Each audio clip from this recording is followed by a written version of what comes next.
مثال دی ہے آپ کو سمجھانے کے لیے کہ رمضان المبارک وہ عزت اور عظمت والا مہینہ ہے جس کا تعارف کسی عام آدمی نے نہیں، رب کریم نے قرآن نے بیان فرمایا اور میرے مصطفیٰ کریم نے زبان اطہر نے بیان فرمایا۔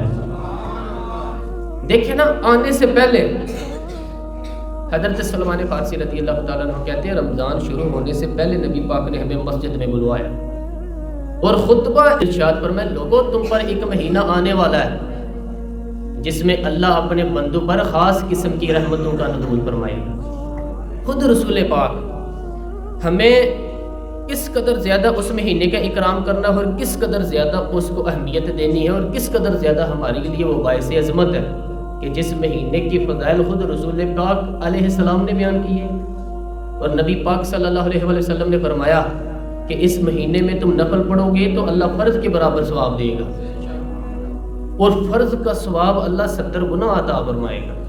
کتنا؟ بولیے۔ اچھا ہوتا پتہ کیا ہے؟ ہم یہ کرتے ہیں کہ جو ہمیں محسوس ہوتا ہے نا کہ اس جگہ مجھے رمق زیادہ نظر آ رہی ہے، تجارت میری زیادہ پڑے گی، تو لوگ ادھر توجہ کر لیتے ہیں۔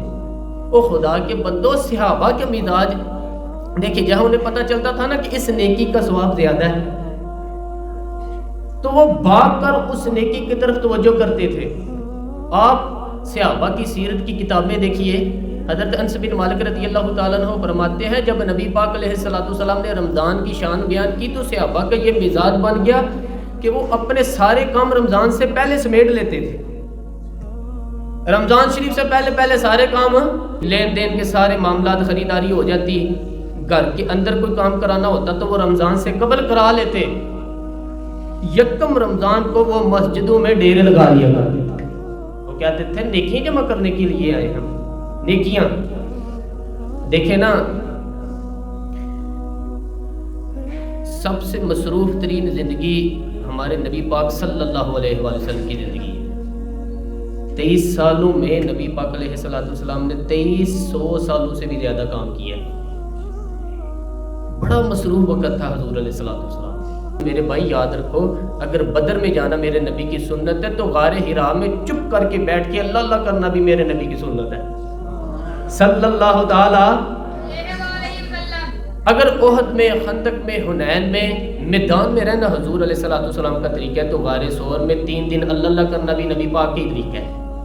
اگر سارا دن تبلیغ کرنا حضور کا طریقہ ہے تو ساری رات مسلح پہ کھڑے رہنا، اور صحیح مسلم میں حضرت عائشہ فرماتی ہیں کہ قدموں پہ ورم آ جاتا، یہ بھی تو میرے نبی کی طریقہ ہے نا۔ تو میرے بھائی اس کو کون اپنائے گا؟ مصروف ترین زندگی میرے نبی پاک علیہ السلام کی، اس کے باوجود اللہ کے رسول ہر سال 10 دن کا اعتکاف کرتے تھے۔ ہر سال، ایک سال جہاد پہ گئے تھے، اعتکاف نہیں ہو سکا، اگلے سال میرے نبی پاک نے 20 دنوں کا اعتکاف فرمایا۔ پچھلے 10 دن کا بھی فلسفہ ہمارے ہاں بیان ہوتا ہے، تو افسوس یہ ہوتا ہے کہ رمضان المبارک اس میں بھی وہی سیاستیں، وہی خوشگپیاں۔ میں تو دعا مانگتا رہتا ہوں کہ اللہ اے رمضان جو الیکشن نہ آئے، آمین تو کہہ دے، وگر نہ وہی مصیبتیں، وہی جھوٹ سچ، وہی دکھاوٹ، خدا کا واسطہ بس کر دو یار، ٹھہر جو، کیا ہو گیا ہے؟ میرے نبی پاک صلی اللہ علیہ وآلہ وسلم نے فرمایا 11 مہینے جنت سجائی جاتی ہے، اور پھر رمضان میں اللہ اپنے بندوں کے لیے جنت کے دروازے کھول دیتا ہے۔ 1 گھنٹہ پہلے صفائی کرتے ہیں مہمان کے آنے سے، ہم 1 گھنٹہ، وگرنہ بچے دوبارہ سے وہ چیزیں بکھیر دیں کہ گھنٹہ پہلے صفائی ہوتی ہے، لمبی نہیں، لیکن میرے نبی پاک نے فرمایا رمضان کے لیے رب کریم 11 مہینے جنت سجاتا ہے۔ چھوٹی بات ہے یار، روزے آگے تو کوئی معمولی حیثیت ہے، ہم لوگ انہی معاملات